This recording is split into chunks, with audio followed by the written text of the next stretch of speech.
Halloween yan. So, ito po yung experience namin nung pupunta kami sa kasal.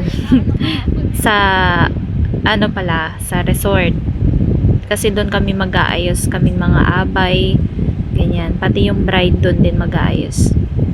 Dapat kasi matutulog doon. Kaya lang, ang ginawa namin, hindi na kami tumuloy matulog doon sa resort. Kasi madami kaming dadalhin gamit. Kaya yon, minadaling araw na lang namin lumamas papunta sa resort. Kaya ito yung nangyari. Nagkapikunan pa nga. Pwede na? Dahil hindi mo kabisado, hindi naman ako taga-food lang, ha? Hindi pa kaya. Nga.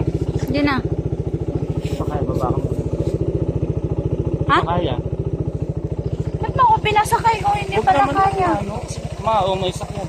Maglakad na lang Huwag ako. namang mabuisit kasi ma-accidente tayo, tayong dalawa rin. Pinasakay ako tapos pabababain. Kaya, Kakatakot pa naman dito eh. Dilim-dilim.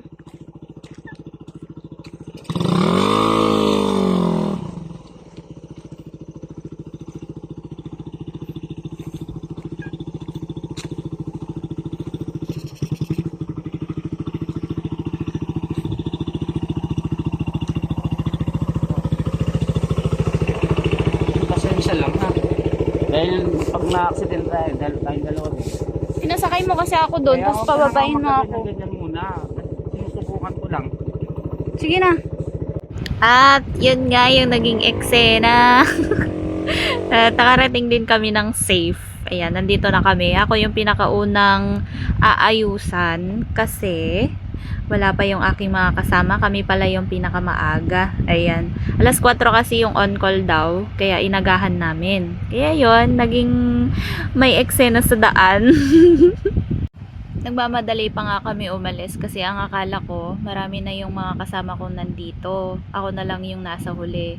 Na baka mamaya ako na pala yung late na ayusan nila tapos mamadali. Kaya ang ginawa ko sa bahay bago kami umalis, naglagay na ako ng pilik mata tapos naglagay na akong extension sa buhok para magbukhang mahaba naman.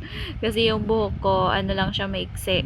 Ayan. Tapos nung sinabi ko sa mag-aayos na ayusin na lang yung bangs, tapos yung buhok, sinuklay lang naman yun. Konting konting ayos-ayos lang. Tapos inuna na yung kilay, yung mata, ayan.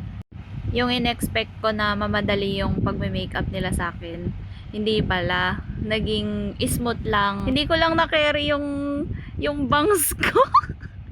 Kasi sabi ko, siya na yung bahala. Pero nung natapos, hindi ko pala carry. Kaya sorry, binago ko yung bangs. Tingnan nyo kung ano nangyari. Yan. Pero anyway po, ayan, nagustuhan ko pa yung makeup nila sa akin. Nagmukha akong tao. Ang hindi ko lang nakuha kaagad yung robe. May gamit pala kaming ganyan, pero hindi ko siya nakuha kaagad. Yan, isusuot sana kapag habang inaayusan, ganyan, habang mini-make-upan, ganyan. Pero hindi ko na nasuot, kaya naka-jacket lang ako. Yan yung sinuot ko na na bumiyahe papunta dyan. Hindi ko na nasuot yung robe. At dito na nga po nagtatapos ang eksenang ito. Nanggaganda po namin. Char! Yan, salamat!